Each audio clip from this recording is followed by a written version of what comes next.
There's a beat, there's a rhythm, pounding relentlessly in the keeper's heart. Whether I am on stage or in the classroom, I love the connection with the audience. For the stage, it's the immediacy, the intimacy of the moment. Essentially, you're asking the audience to go on a journey with you, to be present in time with you for however long the show lasts. Sometimes they'll laugh, sometimes they'll cry, sometimes they'll think your insights and observations are brilliant, and sometimes they'll think, wow, that was bizarre. Hopefully, along the way, they'll discover something about themselves and or the world around them and be moved. My Outside the Lines presentation uses my life as an example of how one can take the raw materials of your drive, your opportunities, and the times in which you live to find and create a meaningful life for yourself. The last half of the 20th century was a time of tremendous change in this country and around the world.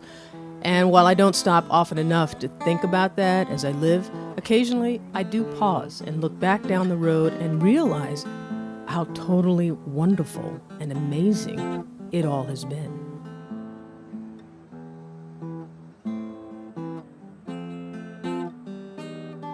I call it Outside the Lines for a number of reasons.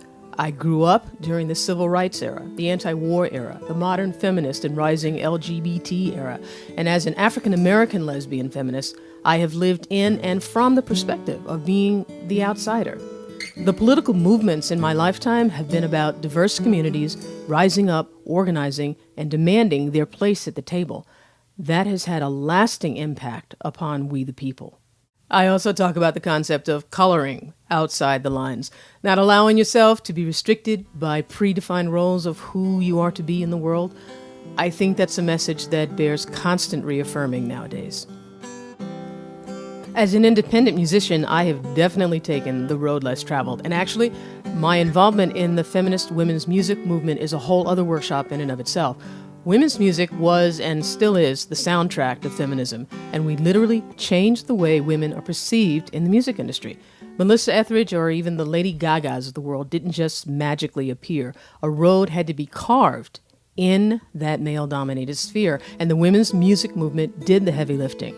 I love sharing those stories with students and for them to understand the forces that enable them to be where they are today. I know our future is going to be every bit as exciting and dynamic as our recent past has been. I think it's useful for students to appreciate the journeys others have taken, and mine is one of them.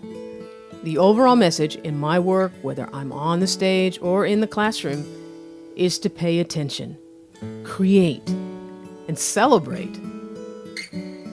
Everyone should be empowered to embrace their times and find their place in it. Though not all of us sing, we all have a voice. And when we have the confidence to speak from our own authentic selves, we are powerful. We can change the world. Hit it like you mean it. Never let go of the passion. Sing every note with wild abandon, as if it just might be your last. The promise of salvation is reserved for those who keep